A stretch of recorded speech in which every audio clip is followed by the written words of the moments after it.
Et nous sommes samedi, place à l'instant culture de ce 20h.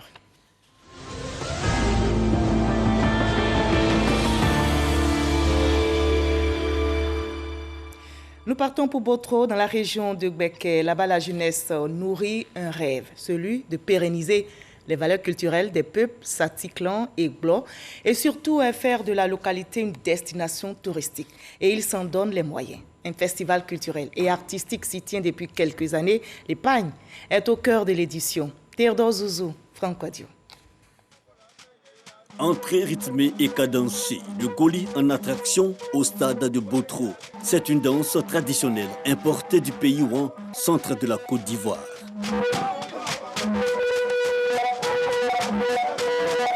Nous sommes à la 3e édition du Festival international de la culture et des arts de Botro FICAB, une activité de promotion des valeurs culturelles et touristiques du département de Botro. Les Baoulés, dans l'ancien temps, étaient des hommes valeureux et ils ont gardé cette tradition jusqu'à aujourd'hui. Et tout cela tend à se perdre. Et notre objectif, c'est de les mettre en valeur. La guitare à 3 cordes, dite guitare baouli, les danses adios, les masques initiatiques juvéniles appelés clos, ainsi que leurs aînés dérivés du Goli, tous sortis de leur tanière, ils rivalisent de créativité pour sortir le charme des danses baouli. À la grande satisfaction des gardiens de la tradition de Botro, de Diabo et de Languibonou, sans oublier l'autorité administrative et le représentant du parrain. Il y a beaucoup de choses que nos enfants ne connaissent plus. Avec ce festival, nous allons les faire revivre pour que, avec les images que nous avons, les supports numériques, nous puissions vraiment les garder pour que les générations futures puissent s'en approprier. Les jeunes gens qui ont eu l'initiative d'organiser ce festival sont à encourager pour la simple raison que nous partageons leur idéal de développement à partir de la promotion de la culture et des arts de notre région. La joie, les rencontres et le partage, et encore bien plus, la cohésion sociale et la réconciliation entre tous les enfants de Botro, entre tous les Ivoiriens et tous ceux qui vivent ici, dans le département de Botro. La beauté féminine, le vestimentaire et l'artisanat des cantons Satiklan et Glo n'ont pas été oubliés. L'innovation majeure demeure la sensibilisation à l'épargne. La Banque du Trésor reste méconnue des populations.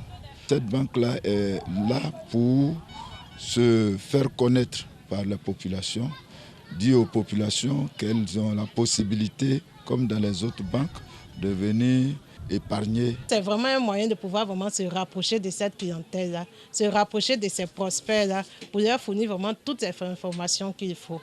Le Festival international de la culture et des arts de Botro se veut le creuset de la cohésion sociale. Il compte à pérenniser les valeurs culturelles et faire de Botro une attraction touristique. L'ambassade de Suisse en Côte d'Ivoire organise le festival de films Ivoiro-Suisse à l'occasion des 60 ans de coopération. Ces soirées ont lieu dans les jardins de l'ambassade de Suisse à Cocody, favoriser les échanges culturels entre les deux pays. L'objectif visé, nous rapporte Alec Lavry et Franck Wadio. La Nuit des Rois du réalisateur franco-ivoirien Philippe Lacotte ouvre la première édition du festival de films Ivoiro-Suisse. Durant 4 jours, le public visionnera les meilleures œuvres cinématographiques des deux pays. En première ligne, la ministre de la Culture ivoirienne et l'ambassadeur de Suisse. La relation actuelle est excellente. Elle a toujours été de coopération, d'amitié, de dialogue depuis 60 ans. Elle est marquée essentiellement par les échanges économiques, scientifiques, justement aussi culturels, raison pour laquelle on a fait un événement dans le domaine de la culture. Il y a eu d'autres événements dans le cadre économique qui ont marqué ces 60 ans cette année. Le festival de films Ivoiro-Suisse témoigne du rapprochement des cultures ivoiriennes et suisses.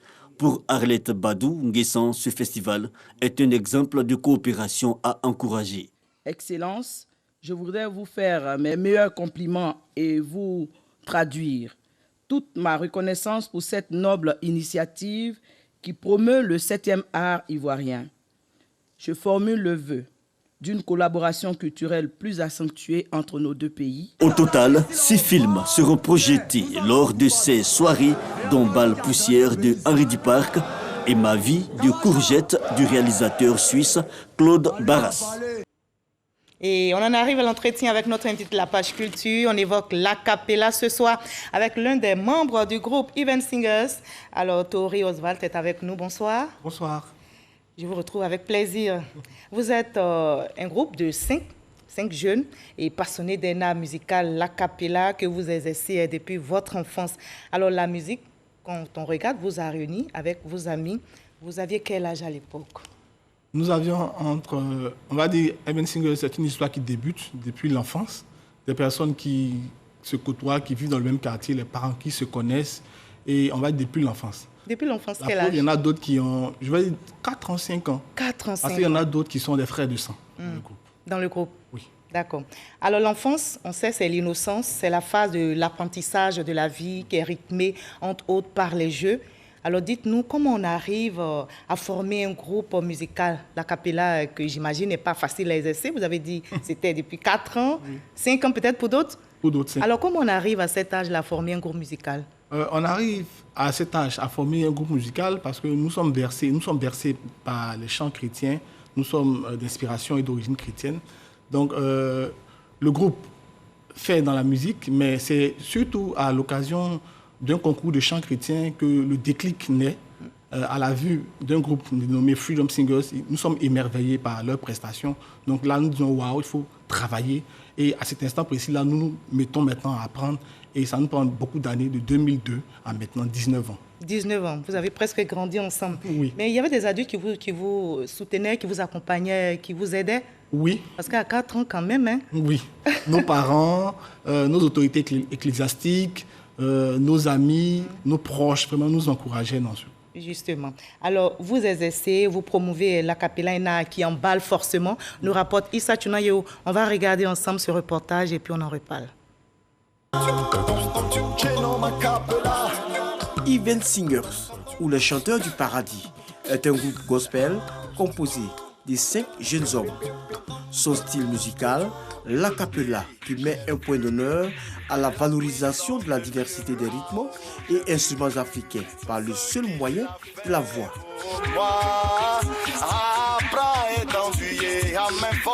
Créé en 2003, il faudra attendre 10 ans pour la sortie de leur premier maxi single.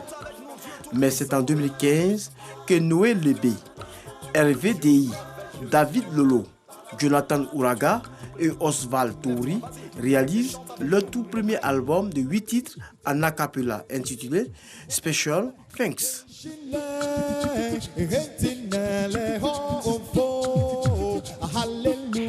Ils remettent le couvert en 2019 avec leur deuxième album intitulé Notre adoration en acapella. Une œuvre de 27 minutes non-stop d'adoration, de prière et de louange. En mai dernier, Even Singers organisait le premier festival de gospel a cappella d'Afrique dénommé AGAF. La voix, ce puissant instrument, avant trouve enfin sa voix.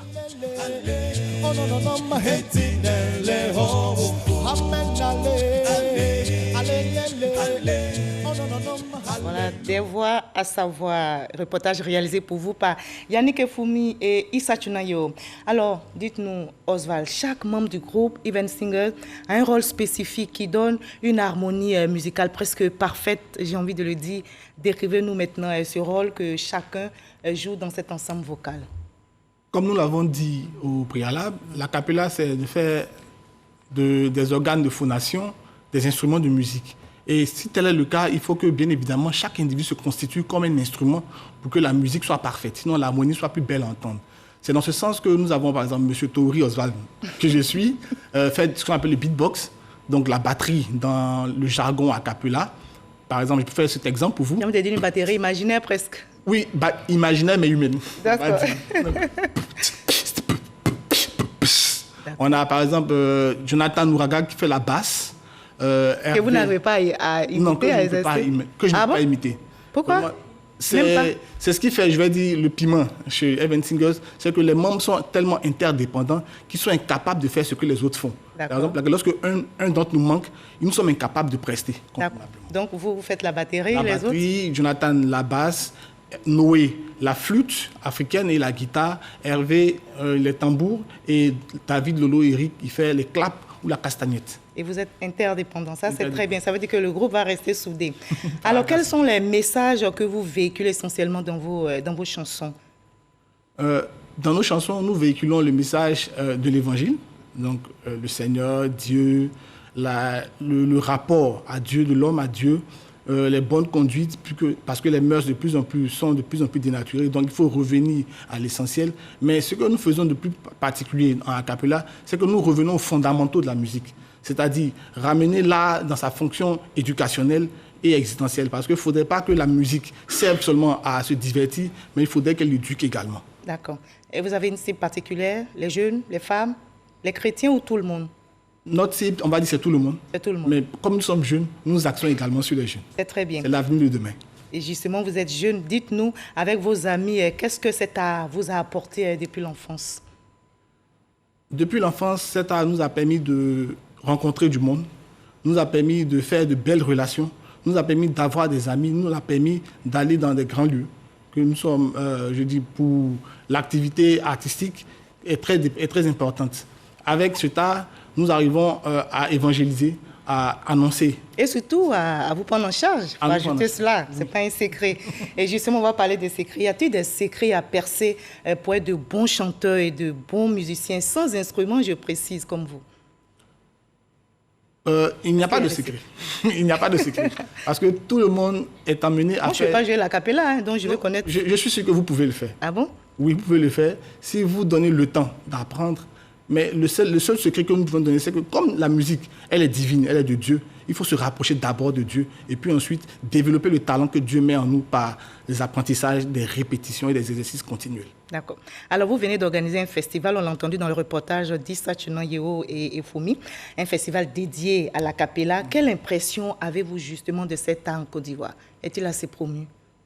Malheureusement, ce que nous pouvons dire de la cappella en Côte d'Ivoire, c'est qu'il n'est pas assez promu, il n'est pas connu. C'est la raison pour laquelle nous avons bien voulu organiser le African Gospel A Cappella Festival dénommé AGAF 2021 pour montrer aux yeux des Ivoiriens et de l'Afrique que la cappella est un art méconnu, certes, mais avec de grandes potentialités.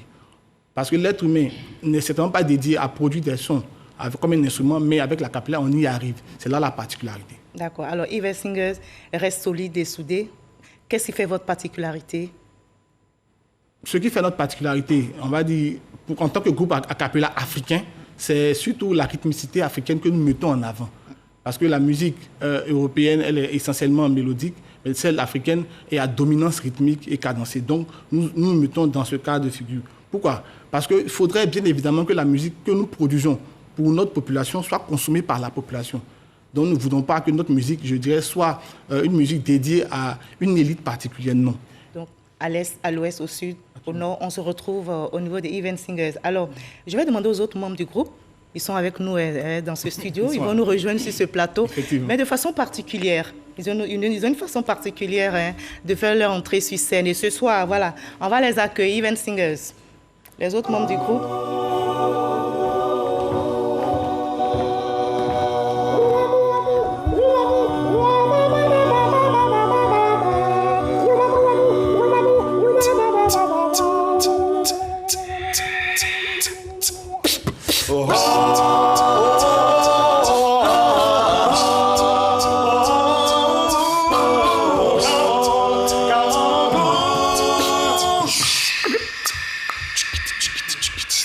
La batterie, les percus, la castagnette, la basse, la flûte africaine.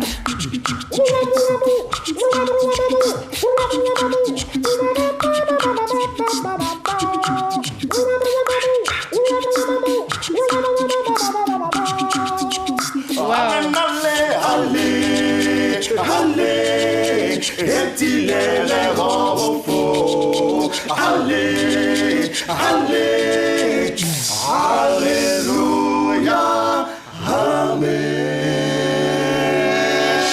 Voilà, j'ai tellement envie d'applaudir. Je vais applaudir, tout comme les téléspectateurs qui nous regardent. Alors dites-nous, Yvan Singer, quel est le plus grand rêve que vous caressez, que vous nourrissez? Quel est votre plus grand rêve en ce moment? Le plus grand rêve que nous caressons, c'est que la musique a cappella soit promue. C'est à cet effet que nous invitons, sinon nous appelons, nous lançons un vivement appel, on va dire aux autorités, aux mécènes, aux annonceurs, aux personnes férues de bonne musique et d'acapella, afin que cette musique soit promue. Merci beaucoup d'avoir répondu à nos questions. Merci d'avoir été notre invité de la page culture. On ne peut pas vous laisser partir comme ça. On va refermer ensemble ce journal.